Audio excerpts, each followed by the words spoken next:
Sabían que en el punto más álgido de la Segunda Guerra Mundial, cuando el destino del mundo libre pendía de un hilo, y los marines estadounidenses maldecían sus armas en los infiernos verdes de las islas del Pacífico, ¿la solución a todos sus problemas ya existía? No estaba escondida en los laboratorios secretos de la Alemania nazi, ni se desarrollaba en las fundiciones de acero de Detroit. Esta solución yacía en un banco de trabajo en un modesto taller de la Ciudad de México, cubierta por una capa de aceite de armas y polvo de carbón. Imaginen una ametralladora tan ligera que un campesino de ayer podría correr con ella al ataque sin perder el aliento. Imaginen un mecanismo tan genialmente simple que para su desmontaje completo no se necesitaban destornilladores ni llaves. Bastaba con un solo cartucho. Esta es la historia de cómo el ingenio mexicano se adelantó a su tiempo por décadas. Es la crónica de la ametralladora Mendoza RM-2 y la tragedia de un hombre que demostró que David puede superar a Goliat en maestría, pero está condenado a perder contra él en la política. Para sentir verdaderamente la grandeza de lo que creó Rafael Mendoza, primero debemos descender al fango de 1942. El mundo está envuelto en llamas. En Guadalcanal, en Taragua, en los pantanos de Nueva Guinea, los soldados estadounidenses libran una guerra de desgaste contra el imperio japonés. Su principal herramienta de supresión, su seguro en la batalla, era el legendario fusil automático Browning, el BAR M1918. Los libros de historia lo llaman un icono. Pero pregunten a los veteranos y les contarán otra verdad. El BAR era una bestia, pero una bestia vieja y cansada. Pesaba casi 9 kilogramos, y eso sin munición. En las condiciones de la selva, donde cada paso cuesta trabajo, ese peso rompía columnas vertebrales. Era largo, torpe, se enganchaba en las lianas. Pero el pecado más terrible del BAR era la ausencia de un cañón intercambiable. En combate, la ametralladora es el corazón del escuadrón. Debe disparar para que el enemigo no pueda levantar la cabeza. Pero cuando disparas el BAR demasiado tiempo, el cañón se calienta al rojo vivo. El metal empieza a fluir, la precisión desaparece y al final, el arma simplemente puede estallar en las manos del tirador. Los soldados tenían que dejar de disparar en los momentos más críticos del combate, simplemente para dejar que el fierro se enfriara. Mientras tanto, las ametralladoras japonesas Nambu o las MG-42 alemanas en Europa seguían rociando plomo sin piedad. Los aliados necesitaban desesperadamente, hasta el dolor de muelas, una nueva arma. Un arma que combinara la potencia de una ametralladora estacionaria con la ligereza de un fusil. Los ingenieros de las grandes compañías de armas, Colt, Winchester, Springfield, lucharon con esta tarea durante años, quemando presupuestos millonarios, pero solo creaban mecanismos complicados y costosos. Y mientras los gigantes de la industria marcaban el paso en el mismo lugar, en México, lejos del frente, un hombre ya había encontrado la respuesta. Rafael Mendoza Blanco. Recuerden este nombre, porque la historia lo ha borrado injustamente de la memoria de las masas. No era el típico cuello blanco de una oficina de diseño. No se graduó de las prestigiosas academias de la Ivy League. Mendoza era un talento natural, un ingeniero por gracia de Dios, nacido en la dura realidad del norte mexicano. Nacido en 1885 en Santo Tomás, Chihuahua, creció en una época en la que saber arreglar un mecanismo complejo con ayuda de un martillo y un alambre era una cuestión de supervivencia. Vio la Revolución Mexicana con sus propios ojos. Vio cómo los costosos fusiles europeos Mauser se encasquillaban con la arena del desierto de Sonora. Vio cómo los soldados de Pancho Villa morían porque no podían solucionar rápidamente un atasco en combate por falta de herramientas especiales. Esta experiencia formó su filosofía. Para Mendoza, el arma no era un accesorio bonito para desfiles, era una herramienta de supervivencia. En la década de 1930 se fijó un objetivo ambicioso: crear la ametralladora ideal para el soldado mexicano. Y aquí radica el primer secreto de su éxito. Mendoza entendía la antropometría de su pueblo. El soldado de infantería mexicano promedio de esa época era más bajo y ligero que el estadounidense o el alemán promedio. Darle en las manos un garrote de hierro de 10 kilos significaba condenarlo a la fatiga antes incluso de empezar la batalla. Mendoza quería darle un rayo en las manos, ligera, rápida, letal. Su enfoque de diseño fue una ruptura radical con las tradiciones de la época. Las escuelas de armamento estadounidense y alemana profesaban el principio de cuanto más preciso, mejor. Buscaban tolerancias micrométricas, un ajuste perfecto de las piezas, como si hicieran relojes suizos y no máquinas para matar. Mendoza, en cambio, tomó un camino que solo llamarían genial décadas después, cuando Mikhail Kalashnikov aplicara principios similares. Mendoza decidió usar tolerancias holgadas. Dejaba intencionalmente espacios entre las partes móviles. ¿Para qué? Porque la guerra es suciedad. Si haces piezas que se ajustan entre sí perfectamente, el primer grano de arena que entre atascará el mecanismo mortalmente.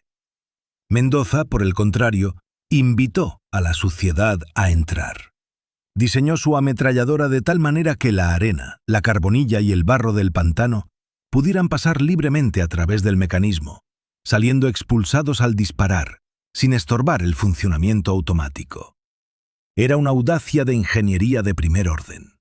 Reemplazó el fresado complejo de acero costoso por un estampado simple pero robusto. Donde los estadounidenses usaban 10 piezas, Mendoza usaba 3. Para 1943, su obra maestra estaba lista. La llamó RM-2, Rafael Mendoza, modelo 2. Era un arma de aspecto extraño, corta, robusta, con el cargador sobresaliendo hacia arriba como el cuerno de un rinoceronte. Pero cuando la tomabas en las manos, entendías.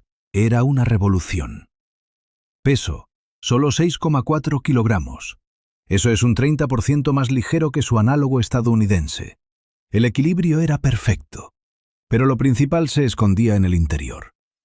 Mendoza aplicó un sistema de pistón de gas de carrera corta y cerrojo rotativo, un esquema que hoy es el estándar de oro para los fusiles de asalto de todo el mundo. Pero en 1943 esto parecía magia. El gobierno de México, que tras los ataques de los submarinos alemanes a los petroleros Potrero del Llano y Faja de Oro, entró en la guerra del lado de los aliados, vio en la RM-2 la oportunidad de hacerse notar. Ya no éramos un país de periferia agraria. Habíamos creado una máquina de guerra sin igual en los arsenales de las grandes potencias. Los soldados que probaron los primeros modelos en los polígonos regresaban con los ojos brillantes. «No patea en el hombro», decían con asombro. El freno de boca, otro invento de Mendoza, amortiguaba el retroceso tan eficazmente que la ametralladora se podía controlar incluso disparando largas ráfagas de pie. Pero Mendoza sabía, para que su creación viviera, para que la fábrica Productos Mendoza se convirtiera en un gigante mundial, necesitaba un mercado más grande que el ejército mexicano. Necesitaba aliados. La inteligencia de Estados Unidos ya informaba a Washington sobre curiosos experimentos en el sur. Los generales estadounidenses, buscando desesperadamente un reemplazo para su obsoleto BAR, no podían ignorar los rumores. A finales de 1943, Rafael Mendoza recibió una invitación oficial. El ejército de Estados Unidos lo llamaba al campo de pruebas de Aberdeen. Querían organizar un duelo. Los mejores modelos de la técnica estadounidense, británica y alemana, capturada contra el advenedizo mexicano. Mendoza aceptó el desafío. Empacó su RM-2 en una caja de madera, tomó los planos y subió al tren con rumbo al norte. Iba a ganar. Aún no sabía que entraba en una batalla donde las reglas no las escriben los ingenieros, sino los políticos, y donde la victoria en el campo de batalla no garantiza la victoria en la guerra de intereses. Antes de pasar a ese fatídico día en el polígono de pruebas estadounidense, debemos detenernos y echar un vistazo bajo la tapa del cajón de mecanismos de la RM-2. Si aman la mecánica, si les fascina la danza del metal y la pólvora, lo que hizo Rafael Mendoza hará que su corazón lata más rápido. En aquellos años, la mayoría de las ametralladoras eran unas primadonas caprichosas. Para mantenerlas, el equipo de ametralladores necesitaba una bolsa de cuero especial con un juego de herramientas, punzones de diferentes diámetros, destornilladores, llaves especiales. Era el talón de Aquiles de la infantería. Imaginen a un soldado arrastrándose con el agua a la cintura en un pantano bajo fuego de mortero. Si pierde ese estuche de herramientas, su arma se convertirá en un garrote inútil ante el primer atasco serio. Rafael Mendoza pensaba en ese soldado. Pensaba en el chico de la provincia mexicana que tal vez no tuviera un título de ingeniero, pero sí un instinto de supervivencia. Y entonces se le ocurría una idea que, si el mundo fuera justo, debería haberle asegurado un lugar en el panteón de los más grandes armeros de la historia, junto a Browning, Kalashnikov y Stoner. La ametralladora RM-2 se podía desmontar hasta el último tornillo en pleno campo de batalla sin tener una sola herramienta encima. ¿Cómo? Usando lo que el soldado siempre tiene a mano, un cartucho. Sí, no escucharon mal. La punta de la bala calibre 30-00, el cartucho estándar estadounidense de la época, servía como llave universal. Mendoza diseñó cada pasador, cada tornillo, cada retenedor y pestillo de su ametralladora de tal manera que sus hendiduras coincidieran perfectamente con la geometría de la bala de combate. Aprecien la belleza de esta lógica. Mientras tengan munición, tienen también un taller para reparar el arma. Y si la munición se acaba, entonces ya no hay razón para reparar la ametralladora. Era la ergonomía de la guerra en su manifestación absoluta. Un nivel de preocupación por el soldado que no se le ocurrió a ningún diseñador de escritorio en Berlín o Washington. Un soldado podía desmontar el grupo del cerrojo, limpiar la carbonilla del tubo de gas y volver a armar todo en menos de 3 minutos, bajo una lluvia torrencial, usando solo un cartucho sacado de su propio cargador.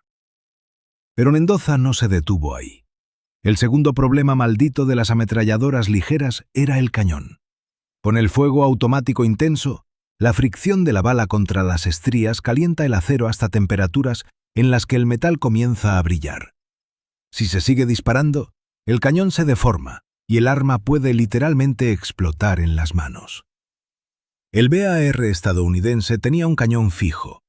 En cuanto se sobrecalentaba, el combatiente tenía que dejar de disparar y esperar a que se enfriara. En combate, la palabra esperar es sinónimo de la palabra morir. La Bren británica tenía un cañón intercambiable, pero el procedimiento era largo y requería cuidado. Mendoza ideó un sistema de cambio rápido, que era ridículamente simple y efectivo. En el costado del arma había un botón grande y tosco. Lo presionabas, girabas el cañón 90 grados y simplemente lo tirabas hacia adelante. Insertabas el cañón frío, un giro, un clic metálico sonoro. Listo. 5 segundos. 5 segundos para devolver la potencia de fuego al escuadrón. Nada de guantes de asbesto para no quemarse las manos. Nada de roscas finas que pudieran atascarse con arena. Era un sistema a prueba de tontos, a prueba de pánico, a prueba de la esencia misma del caos de la guerra. Hablemos del sistema de alimentación. La RM-2 usaba un cargador de caja montado en la parte superior. La gravedad ayudaba al resorte a empujar los pesados cartuchos hacia la recámara, haciendo que los encasquillamientos por mala alimentación fueran increíblemente raros. Pero había otro detalle que mostraba la profundidad del pensamiento de Mendoza. El disparo a cerrojo abierto. La mayoría de los fusiles disparan a cerrojo cerrado. El cartucho ya está en el cañón antes de apretar el gatillo. Las ametralladoras necesitan el cerrojo abierto para que el aire pueda circular a través del cañón entre ráfagas, enfriándolo. Normalmente esto perjudica la precisión, ya que el masivo grupo del cerrojo se lanza hacia adelante antes del disparo. Mendoza perfeccionó este esquema creando un percutor flotante único que, paradójicamente, mejoraba la precisión del primer disparo. La ametralladora no cabeceaba, golpeaba justo en el blanco. Y finalmente, la cuestión del precio. La guerra es también economía. La producción de un solo BAR estadounidense le costaba al gobierno de Estados Unidos cientos de dólares de aquella época, miles en el cálculo actual. Se requerían barras macizas de acero forjado de alta calidad que luego se procesaban durante horas en fresadoras, convirtiendo el 70% del metal en viruta. La RM2 de Mendoza era un himno a la eficiencia. Usaba piezas torneadas simples, que se pueden hacer en cualquier fábrica, y mucho estampado para las partes no críticas. El cajón de mecanismos era tosco, sin pulidos elegantes, pero robusto como un tractor. Mendoza entendió antes que muchos el principio del diseño industrial moderno. La forma sigue a la función. En la RM2 no había ni un gramo de metal sobrante, ni un solo adorno. El bípode era ligero, pero se clavaba en la tierra firmemente. La culata de madera estaba diseñada para amortiguar el golpe, no para complacer el ojo de un esteta. Cuando ponían los planos de la RM2 junto a los de sus contemporáneas, veían un abismo entre dos filosofías. Era la diferencia entre la ingeniería académica de un país rico y la ingeniería de supervivencia. El bar tenía más de 120 piezas, muchas de ellas diminutas, con resortes que salían volando hacia la hierba y se perdían para siempre si se abría la tapa incorrectamente.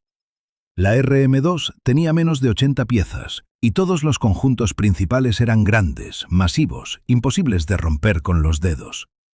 Los historiadores de armas todavía discuten sobre un detalle. El pistón de gas de Mendoza y su disposición recuerdan sospechosamente a los esquemas que aparecerían unos años más tarde en la Unión Soviética y harían famoso a Mikhail Kalashnikov. Mendoza creó el Kalashnikov de América años antes de que el sargento Kalashnikov comenzara a dibujar sus bocetos en un hospital. ¿Fue casualidad?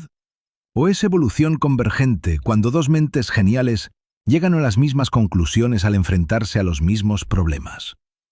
Quizás nunca sepamos la verdad, pero el hecho es el hecho. En 1943, Rafael Mendoza estaba en la vanguardia mundial absoluta. Su arma era también universal. Mendoza, con la visión de un hombre de negocios experimentado, hizo versiones tanto para el calibre 7x57 mm Mauser, para México, como para el potente 30-06 Springfield, para Estados Unidos. La conversión era elemental. Esto probaba que no solo quería armar a su ejército, veía a México como el arsenal de la democracia, un proveedor clave para los aliados. La fábrica Productos Mendoza estaba lista para escalar. Tenían patentes, tenían prototipos funcionales, tenían gente lista para ponerse frente a las máquinas. Solo faltaba una cosa, la firma de los generales. Y con esta confianza, con esta máquina perfecta bajo el brazo, Rafael Mendoza llegó al estado de Maryland. El polígono de Aberdeen lo esperaba, pero Mendoza no sabía que no iba solo a unas pruebas técnicas. Iba al encuentro con el oponente más temible de cualquier innovador, el orgullo herido de una gran potencia. Lo que sucedió en el campo de tiro en las horas siguientes se convirtió en una de las páginas más amargas y aleccionadoras en la historia de la industria mexicana. Polígono de pruebas de Aberdeen, estado de Maryland. El Sancta Sanctorum de la maquinaria militar estadounidense. Es el lugar donde se derrumban los sueños de los inventores y donde se decide con qué se matarán los humanos en la próxima década. El calendario marca finales de 1943. El aire está impregnado de olor a cordita y humedad otoñal. Un grupo de generales y coroneles de alto rango del cuerpo de artillería está de pie en la torre de observación. Sus uniformes son impecables, sus botas brillan, sus rostros son impenetrables. Frente a ellos, sobre una mesa sucia abajo, hay dos objetos. Uno es el venerado y masivo Bar M1918 estadounidense, símbolo del poder del tío Sam. El otro es una ametralladora pequeña, extraña y angulosa, la RM2, traída por un ingeniero de un país que estos generales estaban acostumbrados a considerar solo como un proveedor de petróleo y mano de obra barata. Rafael Mendoza está de pie junto a su creación. Parece tranquilo, pero dentro de él se desata una tormenta. Sabe que esto no es solo una prueba, es un juicio. Está solo, sin cabilderos, sin el apoyo de corporaciones, solo él y su máquina contra todo el complejo militar industrial de Estados Unidos. Comienza la demostración. Primera etapa, controlabilidad. Un sargento estadounidense, un tipo fornido con las mangas remangadas, toma el bar. Apoya la culata en el hombro y aprieta el gatillo. Tac, tac, tac. La pesada ametralladora se sacude en sus manos. El cañón salta hacia arriba llevando las balas al cielo. El sargento tiene que luchar contra el arma para mantenerla en el blanco. Luego, con visible escepticismo, toma la RM-2. Le parece de juguete, demasiado ligera. Apunta. Aprieta el gatillo. El sonido es diferente. Seco, nítido, rítmico. Tac, tac, tac. La ametralladora se mantiene en el bípode como fundida en el suelo. El freno de boca, diseñado por Mendoza, dispersa los gases de la pólvora hacia los lados, compensando el retroceso. El cañón no salta. Las balas se agrupan, destrozando el blanco en pedazos. El sargento deja de disparar y mira el arma con una perplejidad que raya en el respeto. Los generales en la torre intercambian miradas. Un ligero asentimiento de cabeza. Nada mal para una artesanía mexicana. Pero eso fue solo el calentamiento. Sigue la prueba de supervivencia, la tortura de barro. Es el momento donde se rompe la técnica más cara. Ahogan las armas en una artesa con lodo líquido, imitando las trincheras de Flandes o los pantanos de Birmania. Primero va el bar. Lo sacan, chorreando fango. El sargento aprieta el gatillo. Clic. Silencio. El cerrojo se atascó. La arena entró en las ranuras de ajuste micrométrico. El soldado tiene que patear la manija de carga, maldecir e intentar forzar el mecanismo para que funcione. Es el turno de la RM-2. Sacan la ametralladora del barro. Parece un trozo de arcilla. Mendoza hace un gesto corto con la mano. Dispara. El sargento aprieta el gatillo. ¡Bam, bam, bam! Del cajón de mecanismo sale barro volando en todas direcciones, pero la ametralladora dispara. El sistema de gas de carrera corta y esas mismas holguras intencionales de las que se burlaban los teóricos simplemente escupen la suciedad hacia afuera. El arma se autolimpia en el proceso de disparo. Los ojos de los oficiales se abren de par en par. Esto no estaba en el guión. El producto mexicano debía romperse para confirmar la superioridad del acero estadounidense. Pero funcionó, donde la leyenda estadounidense murió. Y entonces, el tiro de gracia. El acorde final. Un oficial con un cronómetro ordena realizar un desmontaje de campo completo. «Simulamos una avería crítica en combate. Tienen 3 minutos», grita.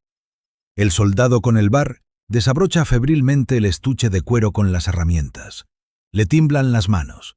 Busca el punzón adecuado. Empieza a sacar con cuidado los pasadores, temiendo perder los pequeños resortes en la hierba alta. Pasan 2 minutos. 3. Sigue peleando con el regulador de gas. El sudor le inunda los ojos. A su lado, el soldado que trabaja con la RM-2 hace algo que obliga a los generales a inclinarse hacia adelante. No busca herramientas, simplemente saca un cartucho del cargador. Con la punta de la bala presiona el retén del cajón de mecanismos.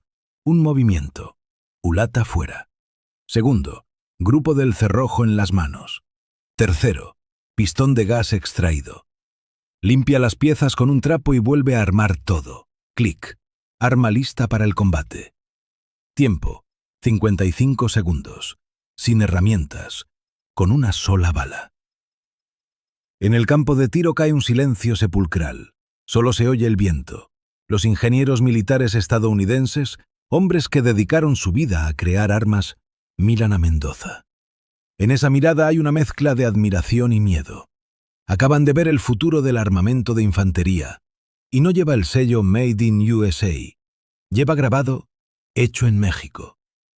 El informe técnico de Aberdeen, que más tarde llegó a los escritorios del Pentágono, fue brutalmente honesto en sus secciones clasificadas.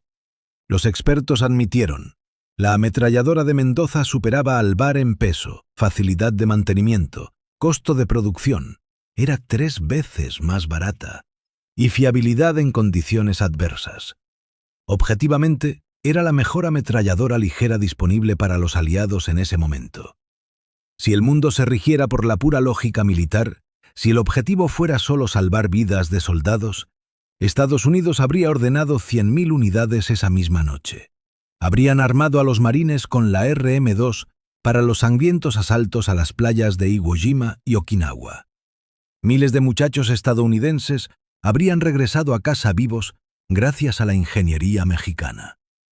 Pero aquí entra en escena el villano principal de esta historia, que es más aterrador que cualquier soldado enemigo: la política y la soberbia. La América de 1943 estaba en la cima de la histeria productiva. Las fábricas de los gigantes, Colt, General Motors, Remington, trabajaban en 3 turnos, recibiendo contratos multimillonarios. Adoptar un arma extranjera era impensable, y mucho menos un arma de México, un país que solo 5 años atrás, en 1938, había nacionalizado su petróleo, expulsando a las compañías estadounidenses. La herida estaba fresca. Washington miraba a México con sospecha. ¿Cómo explicarle al contribuyente estadounidense que la mayor potencia industrial del mundo se ve obligada a comprar fusiles a su vecino pobre? ¿Cómo explicarle al Congreso que un autodidacta mexicano en un garaje superó a las oficinas de diseño con presupuestos millonarios? El síndrome de "no inventado aquí", not invented here, es una enfermedad terrible de las burocracias militares.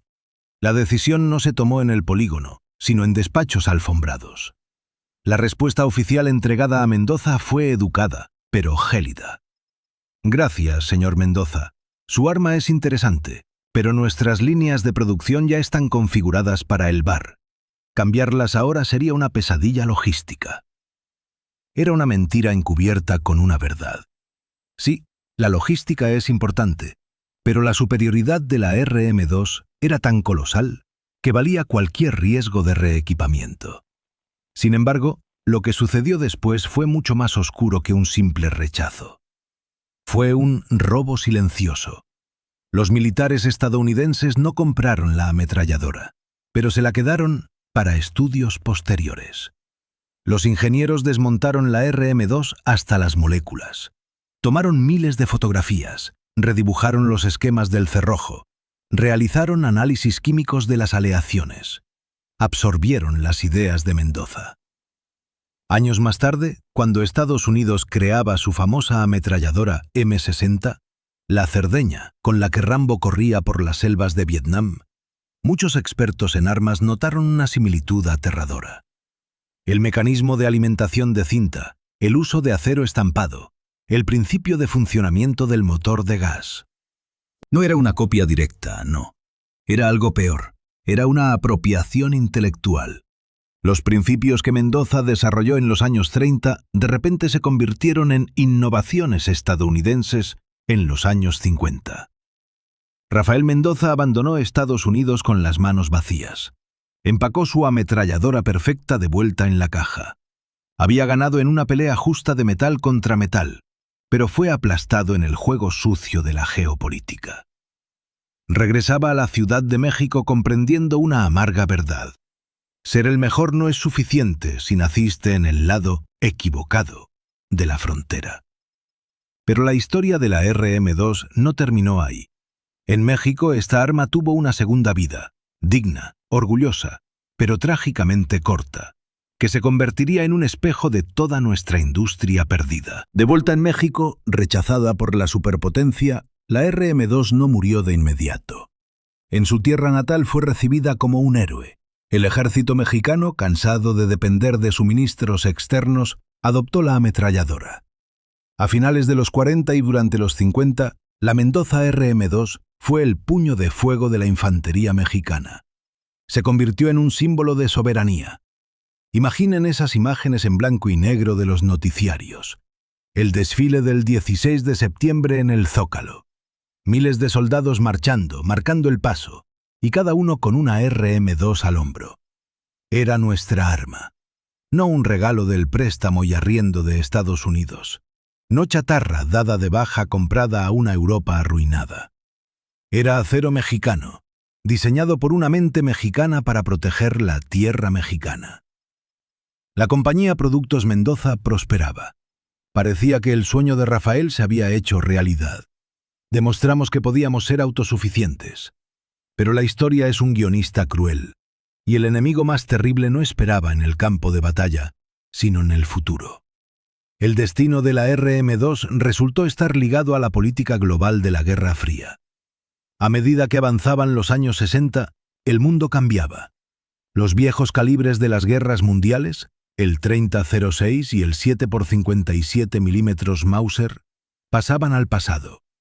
La OTAN y Estados Unidos cambiaban a nuevos estándares, en particular al cartucho 7.62x51 mm. México, estando en la órbita cercana de su vecino del norte, se vio bajo presión. Necesitábamos modernizar el arsenal para que fuera compatible con los aliados. Y aquí llegó el punto de inflexión, el momento de la verdad para la nación. El gobierno de México tenía una opción. Opción 1. Otorgar a Rafael Mendoza y a sus ingenieros subvenciones, darles recursos para desarrollar la RM-3 para el nuevo calibre, preservar la escuela de diseño y la independencia. Opción 2. Tomar el camino fácil, comprar licencias a extranjeros. Como sucede a menudo en nuestra historia, los funcionarios eligieron el camino fácil. Primero se compraron los fusiles belgas FAL, y luego se asestó el golpe final a la Escuela Nacional de Armamento, la adopción del fusil alemán G3. Sí, el gobierno compró la licencia a Heckler & Koch. Sí, la fábrica se construyó en México, pero no nos engañemos, eso era ensamblaje, no creación. Las patentes pertenecían a los alemanes, las regalías se iban a Oberndorf, y los ingenieros mexicanos pasaron de ser creadores a personal de mantenimiento de ideas ajenas. La genial RM-2 fue retirada silenciosamente del servicio. Miles de estas obras maestras fueron enviadas a acumular polvo en almacenes, fueron fundidas, o en el mejor de los casos, se convirtieron en piezas de exhibición en rincones oscuros de museos. La capacidad de crear armas complejas se perdió en favor de la capacidad de copiar. Es la misma maldición que acabó con los autos mexicanos BAM, la televisión a color de Camarena y los aviones de los talleres nacionales. El talento estaba, la voluntad de protegerlo, no. ¿Y qué pasó con la gran compañía Productos Mendoza? Aquí la historia da un giro lleno de amarga ironía, que le es familiar a cualquier mexicano, incluso si nunca ha tenido un arma de combate en sus manos. Al perder los contratos militares estatales, la compañía se vio obligada a reinventarse para no quebrar. Mendoza giró hacia el mercado civil. Si crecieron en México en los 70, 80 o 90, el nombre Mendoza es sagrado para ustedes, pero no por las ametralladoras. Conocen esta marca por los rifles de aire, las famosas escopetas de diábolos, con los que aprendieron a disparar a latas en el patio trasero o ganaban premios en las ferias. Conocen esta marca por las reglas de metal, compases y juegos de geometría que llevaban en su mochila escolar. Piensen por un segundo en la tragedia de esta transformación. Las mismas máquinas, las mismas mentes brillantes de ingeniería que en los años 40 crearon una tecnología capaz de humillar al complejo militar industrial de Estados Unidos y cambiar el curso de la Segunda Guerra Mundial, terminaron estampando reglas escolares y rifles de juguete para matar ratas. No hay nada vergonzoso en ello. Es un negocio honesto que permitió a la compañía vivir más de 100 años. Existe y opera hasta el día de hoy. Pero es un recordatorio cruel y a gritos del potencial no realizado. Imaginen un universo alternativo. Un universo donde el gobierno mexicano hubiera apoyado a Mendoza con la misma furia y patriotismo con la que Estados Unidos apoyó a Colt o Bélgica a FN Herstal. Hoy México podría no ser solo un país donde se ensamblan autos ajenos. Podríamos ser un exportador mundial de sistemas de defensa de alta tecnología. Podríamos tener nuestro propio Silicon Valley en Puebla o la Ciudad de México, generando patentes, divisas e influencia. En lugar de eso, nos convertimos en una maquiladora, el taller de ensamblaje del mundo. Rafael Mendoza murió en 1966.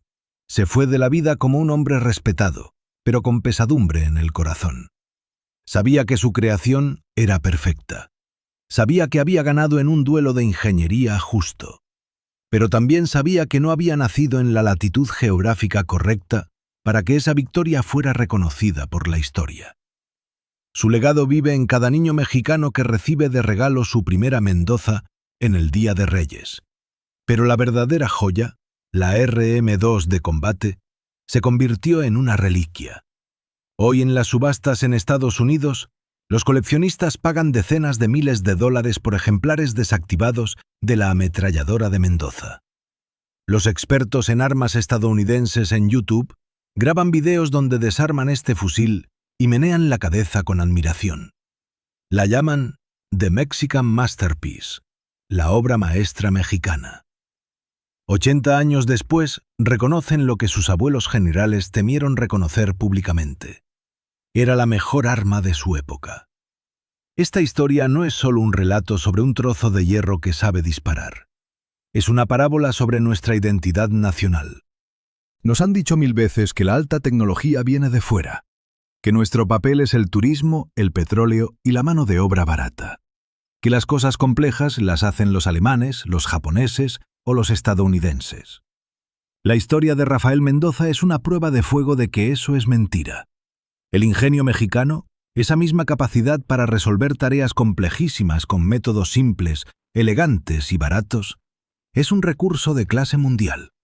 Nunca nos faltaron cerebros. Nos faltó fe en nosotros mismos. Nos faltaron líderes dispuestos a apostar por lo nuestro contra todo el mundo. La próxima vez que vean el logotipo de Mendoza con el águila en una regla escolar o en un viejo rifle de aire en el armario del abuelo, mírenlo con respeto. Recuerden que esa águila no nació para trazar márgenes en cuadernos. Nació en las llamas de la innovación. Fue creada para ganar guerras mundiales. Fue creada por un hombre que miró a los ojos a los gigantes industriales y no parpadeó. La ametralladora RM-2 es el fantasma de esa gran potencia industrial que pudimos haber sido. Y tal vez, si aprendemos esta lección, sea la semilla de lo que algún día volveremos a ser. Porque el talento no se ha ido a ninguna parte. Simplemente está esperando su próximo disparo.